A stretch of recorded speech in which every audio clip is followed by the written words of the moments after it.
अध्यक्ष राधाकृष्ण विखे पाटील यांच्यासह समितीचे सदस्य मनोज जरांगे यांच्याशी चर्चा करून प्रश्न सोडवण्याचा प्रयत्न करत आहेत। मनोज जरांगे आधीच प्रतिसाद मिळाला नाही, आता ते चर्चा करायला तयार असल्याने त्यांची भेट घेणार असल्याचं राधाकृष्ण विखे पाटील म्हणाले।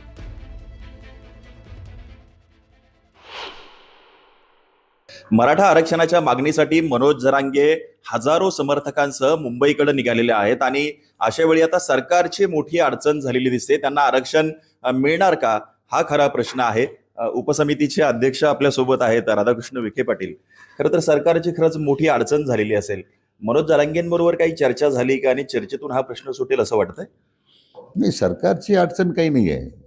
जे आपण ज्या मागण्या होत्या आरक्षण देण्यासंदर्भात, म्हणजे यापूर्वी आरक्षण 14 ते 19मध्ये 16% महायुती सरकारनं दिलं होतं।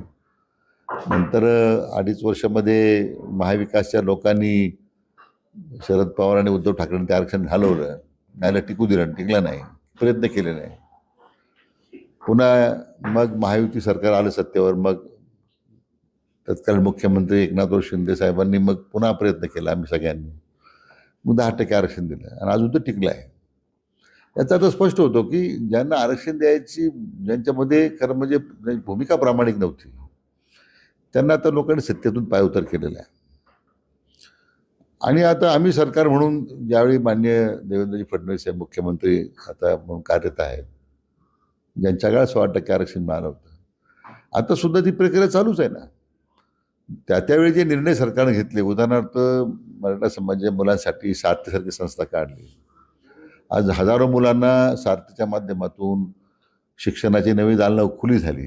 हे आंदोलन खरं तर अगोदरच ठरलेलं होतं, मग असं असताना सरकारने जरांगेंशी चर्चा केली नाही का? कारण आता ते मुंबईकडे तर निघाले आहेत आणि आरक्षण घेतल्याशिवाय ते मागे फिरणार नाही, अशी पण त्यांची ठाम भूमिका दिसते। नाही, असं आहे की सरकारची भूमिका वेळोवेळी आपण स्पष्ट केलेली आहे, परंतु जरांगे पाटलांनी जो काही निर्णय केला की आपण मुंबईला जायचं, त्यावेळी सुद्धा मी त्यांच्या काही मंडळीशी मी चर्चा करत त्यांना सांगितलं की आता सरकार एक पाऊल पुढे गेलेलं आहे या सगळ्या मागण्यासंदर्भात। आता त्यांचीच मागणी होती की न्यायमूर्ती शिंदे समितीला मुदतवाढ दिली पाहिजे, आपण दिली। आता त्यांचा आक्षेप आहे की त्यांना 1 वर्ष झाले आपण देऊ। आता कोणत्याही न्यायालयीन प्रक्रियेमध्ये आपल्याला कल्पना आहे की जो वेळ लागतो, कारण शेवटी ते न्यायमूर्ती राहिलेले आहेत, त्यांच्या पदाचा, त्यांच्या अधिकार कक्षात त्यांच्या अधिकाराचा आपण आदरच केला पाहिजे।